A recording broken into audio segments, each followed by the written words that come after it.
And welcome back to the Roger Hedgecock Show here at the Aramco Group studio at UTTV. Following up on that remarkable press conference this morning by three former powerful allies of Mayor Bob Filner, calling on him now to resign because of unspecified allegations of sexual misconduct and other issues, which I want to bring up with our UT Watchdog editor, Ricky Young. Ricky, hi. Hi, Roger. You know, one of the things, there were three of these letters yesterday from these folks, Donna Fry, Marco Gonzalez, and Corey Briggs, calling on the mayor to resign. Corey Briggs' letter was a little different than the other two. Let's bring up a little bit of some of that because I wanted to show this letter here. Oh boy, can we read that? Anyway, it's with great dismay I write to ask you resign. I'm struggling to understand, he writes, and put in proper context all that I've been learning about what has taken place within your office. I've spent, he says, the better part of my career standing up for principles of open, accountable, responsible government.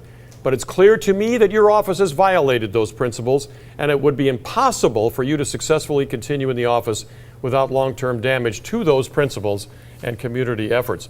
He's not just talking about, as he did in the press conference, the sexual harassment. He's talking about what he called later a corruption that's systemic at City Hall. What's he talking about? Well, his main focus has been the Sunroad scandal, which is a developer who had a Kearny Mesa development. They needed a little more elbow room for it, and trying to get Filner's support for it, they gave a $100,000 check to the mayor's office for a couple of projects that Filner supports, one of those being a bike event, another being a veterans memorial in Ocean Beach. Having nothing to do with the project. Well, Filner claims he didn't know it had anything to do with the project. Now, we reported the day before, or the day that he had a big news conference on June 28th, that morning we reported about a voicemail in which the developer left for Councilman Faulkner, who you're going to have here in a minute, saying, well, we gave him the check, and now he's going to stop opposing the project. And so at least the developer thought there was a direct connection between that $100,000 and approval of the project. Now, as you know, Roger, developers routinely give certain concessions for projects. The difference here is these projects had nothing, I mean, these causes that the money went to had nothing to do with the project. It's not like it was like a park in Kearny Mesa or something where you could argue it was a mitigation for development impacts. Yeah, the Supreme Court ruled just last month on this very same issue, saying that local government can exact mitigation from the developer for the impact of the project, but you can't go get some unrelated deal. Well, it's certainly dicier that way. And extort the money, basically. Right, and as we reported, the FBI is looking into this. And what's new on that subject? Well, we don't know a lot more. We just know they were asking questions around City Hall. Their eyebrows were definitely raised by the whole thing. So there were FBI agents at City Hall. Yeah. We do know that. Yeah. Now, again, the $100,000. What did Sunroad want, actually?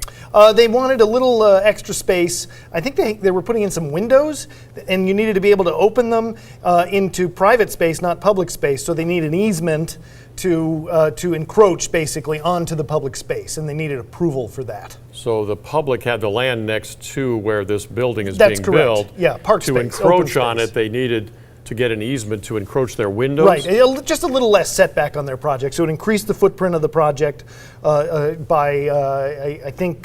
So they built on the public land? Well, I'm not actually sure where it stands, but no, they needed to encroach into it. They needed a little more elbow room. All right. So anyway, we had that issue. So that issue has come up because Corey Briggs has filed suit on this issue, and he found that to be a corruption that he couldn't live with. Right. Although he did say at the news conference he's frustrated that corruption has really reflected most badly on the mayor, as opposed to some other culpability, as he saw it, by the council or the developer or what have you. But he's still calling for the mayor to resign, and it seems to be wrapped up in the sexual harassment allegations that were brought up by the others. He was clearly convinced those were true as well in this press conference. Now, Donna Fry's letter is more personal and to the point. Here's, I think, a little bit of, if we can read this again, the letter, if we can get it up on screen. Donna Fry's resignation request is, I'm writing so respectfully request you resign from position of mayor of the city, she wrote.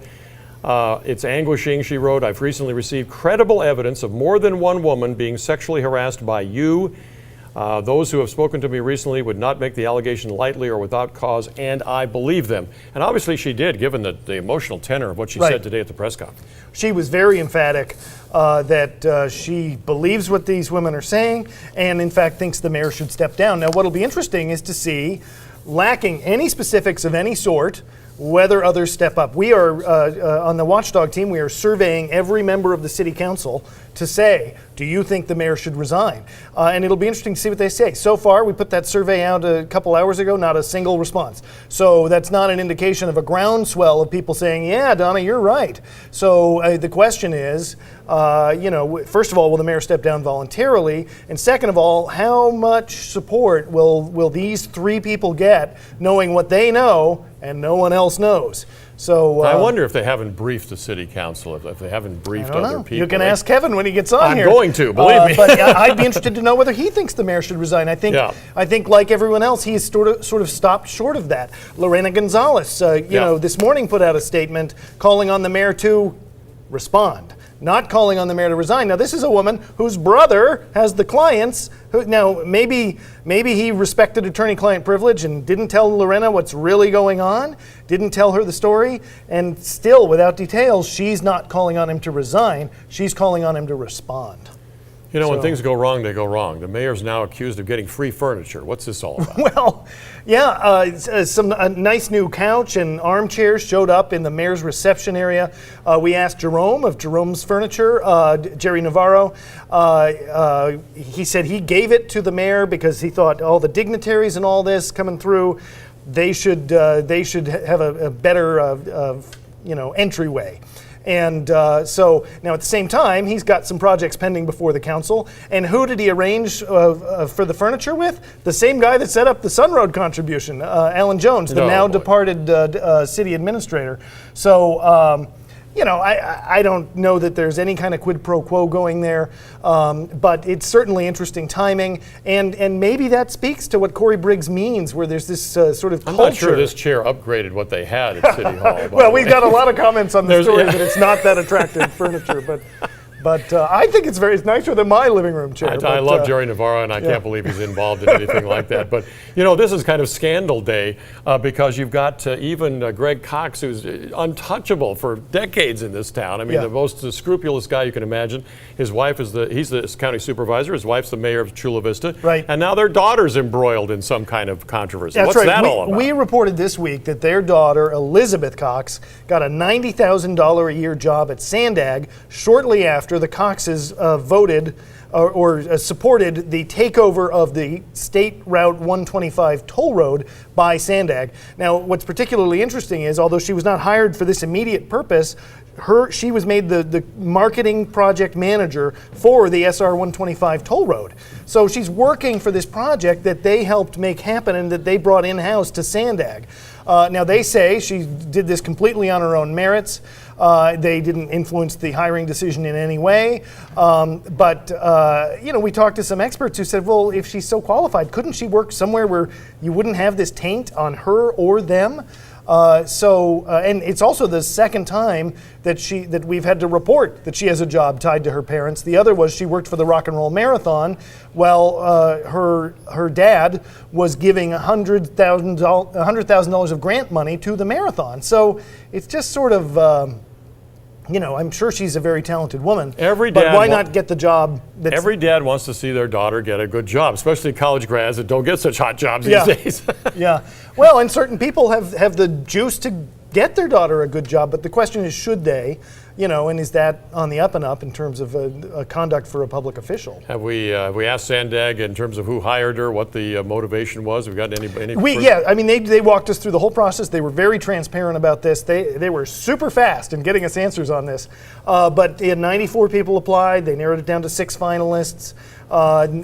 This all took place at the level of the director of communications. None of it went to the board level or even the executive director level, they say. So they say there was no involvement of any sort. Well, at least we got answers as opposed to City Hall. Yeah. Somebody's true. Talking. Yeah, that's very nice. What's next? Ricky, I know you're following up today. Well, my main thing right now is trying to get some of the council members to answer, do they think Bob Filner should resign?